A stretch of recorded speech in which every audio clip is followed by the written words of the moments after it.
Pasar Tanah Abang, pusat bisnis terpadu dan terkoordinasi. Kami berdiri di depan Tangerang City, menelusuri trotoar pejalan kaki. Rumor yang kini datang menghampiri tiap hari, membuat kami harus terus berdiri. Kami melirik kanan dan kiri, teringat lelah dan letih para pedagang yang berusaha menafkahi diri. Namun letih mereka tidak setimpal dengan usaha mereka. Dengan maraknya persaingan ekonomi yang kreatif membuat mereka mengolah pikir untuk terus berusaha. Kini kami harus berdiri untuk membuktikan itu semua. Kami akan berdiri untuk mewawancarainya. I got so much motherfucking design on right now. Bring it down, bring it back, make it clap. I got 3 old thoughts, new block, where that thing. Bitches on my line, and you know. Kalau kami boleh tahu dengan Mbak siapa? Mariam, Mbak Mariam. Sudah berapa lama sih Mbak bekerja sebagai pedagang? dari umur 16 tahun di sini. Oh begitu. Dari jam berapa sih hingga pukul berapa Mbak berjualan baju di sini? Jam 8 sampai setengah 5. Oh, baik. Selain di tempat ini ada nggak sih Mbak tempat-tempat yang lain untuk berjualan kaos seperti ini? Banyak. Banyak. Berarti bukan di sini doang ya Mbak ya? Ya, blok A, blok B juga banyak kaos-kaos tuh kayak di stroke kayak gitu. Oh berarti bercabang gitu ya Mbak ya? Kalau ini mah Cuma blok satu. A sama blok B. Oh begitu. Kira-kira secara umum berapa sih keuntungan yang Mbak dapatin per harinya berjualan kaos seperti ini? Ya, kurang tahu kalau masalah itu ya. Kurang aja iya naik turun iya baik ya Mbak. Terus Karyawan. iya benar. Terus bagaimana sih pendapat Mbak mengenai penjualan metode online? Ya gimana ya? Menurut Mbak gimana? Ya biasa-biasa aja sih. Iya mungkin karena ini ya Mbak ya karena lagi rame-ramenya jadi pedagang di sini makin pendapatnya menurun gitu ya Mbak ya. Mungkin seperti itu ya. Kayak gitu. Iya. Kira-kira Ibu sebagai pedagang konvensional apakah merasa tersaingi oleh pedagang online? Kalau merasa iya berikan alasannya. Enggak. Berarti nggak merasa tersaingi nih ya Mbak ya. Baik. Adakah dampak negatif yang Mbak rasakan setelah pedagang online yang sering dimelati dibandingkan pedagang konvensional? Ada nggak Mbak dampak buruknya yang Mbak rasain? Enggak ada sih.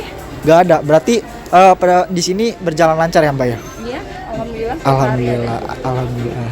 Lalu strategi apa sih yang Mbak lakukan untuk mengatasi hal tersebut? Strategi apa ya? Jadi biar toko ini ramai gitu didatengin tiap pembeli. Itu sih tergantung dari kita ya, ngelayanin customernya kayak gimana biar bisa menarik customernya tuh ke sini biar rame gitu kan. Benar sih. Sopan santun aja lah sama customer. Iya ramah ya Mbak ya. Iya, itu intinya yang pertama. Apa sih harapan Mbak atau keinginan Mbak ke depannya dalam mengatasi hal ini? Ya kepengennya sih tokonya tuh rame terus. Dari pagi sampai sore jadi setiap hari tuh rame terus. Iya, Karena jadi- kan ini non-stop kerjanya. Iya, jadi biar apa ya? Omsetnya makin naik ya Mbak ya. Iya, amin mudah-mudahan itu omsetnya biar naik. Iya. Ya udah, makasih ya Mbak ya Iya. waktunya. Ya. Kalau kami boleh tahu dengan Bapak siapa? Pak Indra, Sudah berapa lama Bapak bekerja sebagai pedagang? oh udah lama. Kalau dagang minuman udah masuk 5 tahun. Dari jam berapa hingga pukul berapa Bapak berjualan?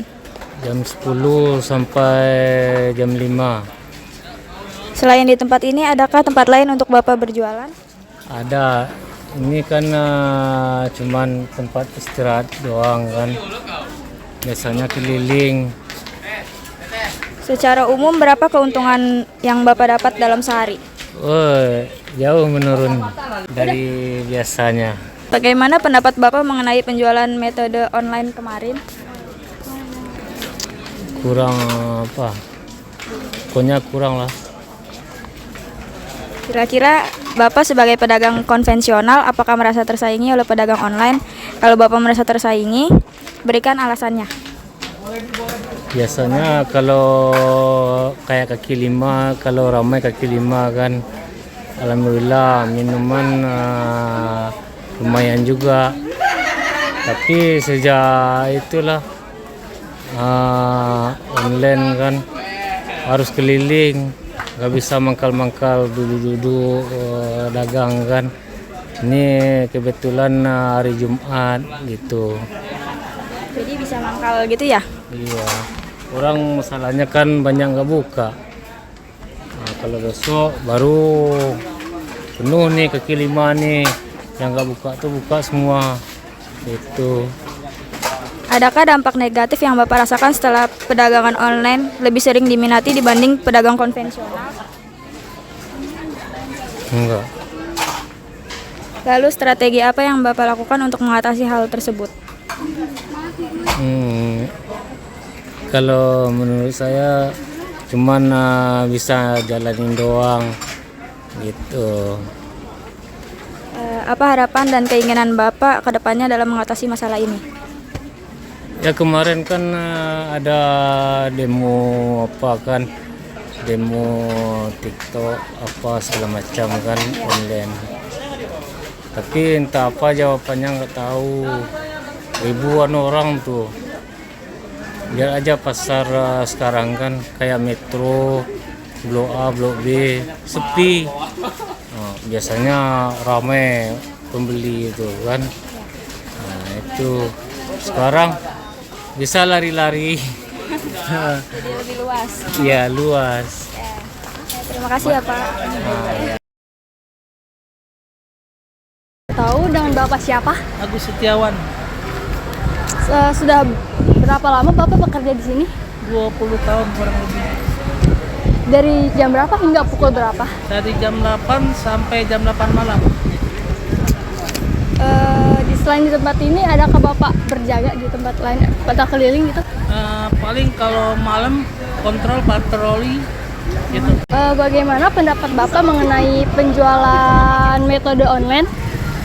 Oh ini sangat apa ya? Sangat buruk kayaknya deh. Ya karena jadi sepi pasar mengenai pedagang online. Kira-kira Bapak sebagai apa sih namanya satpam di sini sepi gak? Kan saya di sini keamanan, jadi nggak enak juga sama pemilik ruko kalau dia sepi. Karena kan gaji saya ini dibayar dari toko-toko. Oh gitu. Apakah dampak negatif terhadap dari Bapak tersebut? Dampak negatifnya, ya saya emang enggak ya, tapi negatifnya para pedagang jadi sepi, akhirnya dia ulung tikar.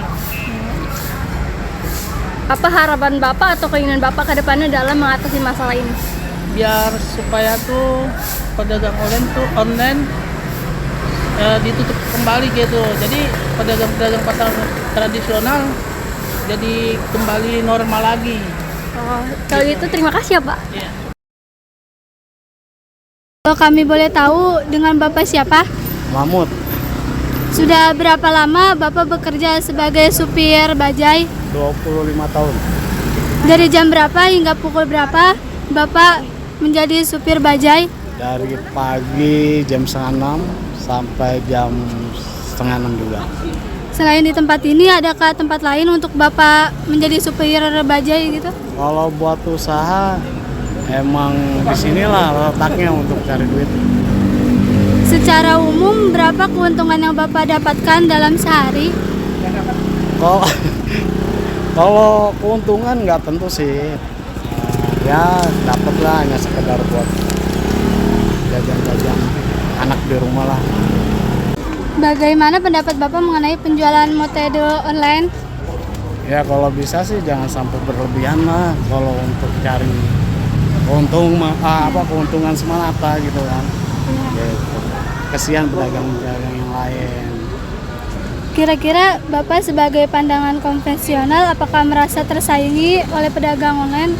Kalau Bapak merasa iya, berikan alasan. Ya jelas lah. Kalau masalah untuk persaingan itu kan persaingan gak sehat. Semua orang juga banyak yang merasakan pengeluhan ya terhadap adanya inilah. Gitu. Adakah dampak negatif yang Bapak rasakan setelah pedagang online lebih sering diminati dibandingkan pedagang konvensional? Kalau banyak sih, keluhannya banyak. Dari pedagang sampai penarik bajai juga nih kayak gini nih, nggak ada sewanya gitu. Dari pagi sampai sekarang. Lalu strategi apa yang Bapak lakukan untuk mengatasi hal tersebut? Ya itu urusan pemerintah aja. Kalau bisa pemerintahnya lihatlah ke bawah, jangan ke atas terus. Ya.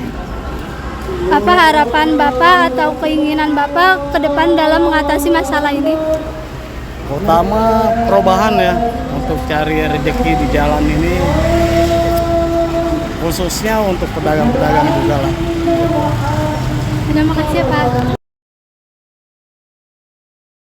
Kalau boleh tahu dengan Bapak siapa? Dengan Bapak Miskal, Udah berapa lama Bapak menjadi tukang parkir? udah lama juga, dari tahun 93 saya parkir sini. Dari jam berapa hingga pukul berapa Bapak bekerja? Kalau kerja dari jam 7 sampai maghrib.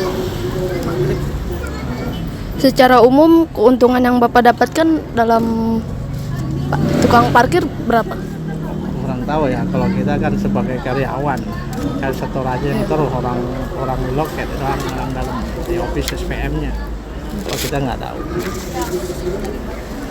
Bagaimana pendapat Bapak mengenai penjualan metode online? Ya ada bagusnya juga, cuma ada ruginya juga bagi kami, bagi orang-orang pedagang, ya kan? Karena banyak orang pedagang yang biasa belanja ke pasar jadi nggak ke pasar, ya kan? Nah, gitu. Kira-kira sebagai tukang parkir, apakah Bapak merasa rugi karena jarang adanya ini pengunjung? Iya, tentunya berkurang karena adanya online itu berkurang. Dan karena tadinya orang datang langsung ke pasar, sekarang tidak datang ke pasar kan. Lalu apa harapan Bapak dan keinginan Bapak ke depannya untuk mengatasi masalah ini? Pokoknya pemerintah harusnya turun tangan untuk ini. Gimana caranya untuk meramaikan kembali pasar-pasar yang sudah ada, yang ada di Pasar Jaya tentunya. Seperti dulu lagi gitu, banyak pengunjung datang kembali gitu kan. Terima kasih Pak. Yeah.